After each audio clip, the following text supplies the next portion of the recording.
Assalamualaikum warahmatullahi wabarakatuh.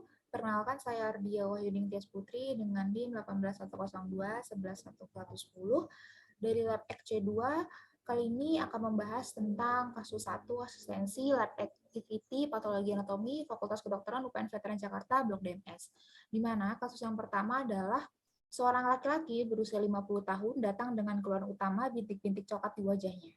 Lesi berada di pelipis kanan dan pipi atas, berbatas tajam, terangkat dengan permukaan verruca atau papilomatosa, di mana untuk makroskopisnya tampak lesi berukuran 3 mm kali 3 mm kali 2 mm dengan konsistensi lembut, di mana pada kasus yang pertama bisa disimpulkan merupakan keratosis seboroik, di mana keratosis seboroik merupakan tumor jinak yang kerap dijumpai pada orang tua berupa tumor kecil atau makula hitam yang menonjol di atas permukaan kulit, di mana keratosis seboroik ini umumnya berpigmen dan berasal dari sel keratinosit.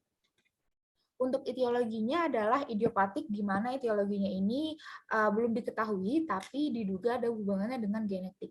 Lalu lanjut untuk epidemiologinya, di mana untuk usia di sini kerap dijumpai pada lansia atau orang-orang lanjut usia, di mana kalau untuk jenis kelaminnya sendiri ini frekuensi sama antara pria dan wanita.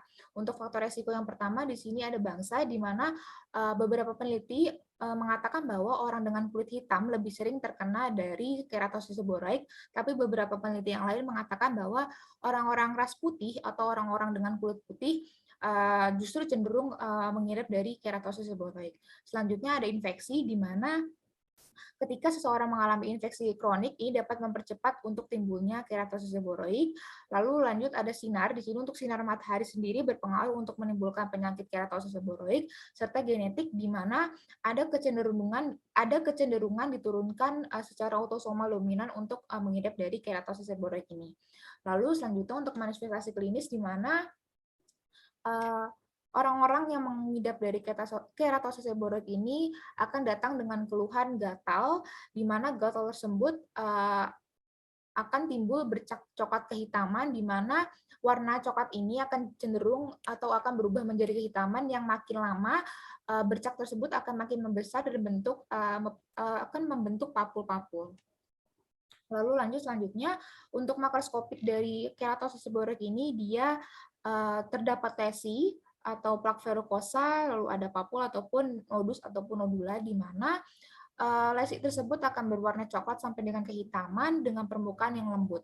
Lalu lanjut, untuk gambaran dari mikroskopis keratosis seboroik ini, dia akan memperlihatkan pertumbuhan dengan dasar yang tinggi atau setinggi epidermis, di mana untuk gambaran mikroskopiknya didapatkan sel keratinosit yang jika berhubungan dengan permukaan akan terlihat sebagai lubang dengan sumbat keratin, di mana untuk gambaran mikroskopisnya ini akan terlihat akantosis, papilomatosis, serta hiperkeratosis dalam berbagai tingkat.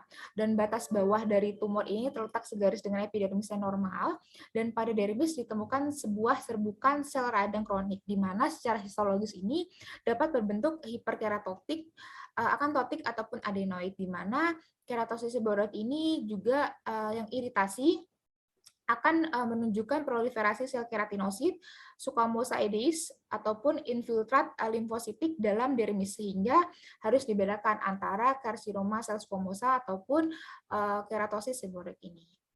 Mungkin itu saja yang bisa saya sampaikan. Di sini ada sumber-sumbernya, kurang lebihnya mohon maaf. Wassalamualaikum warahmatullahi wabarakatuh.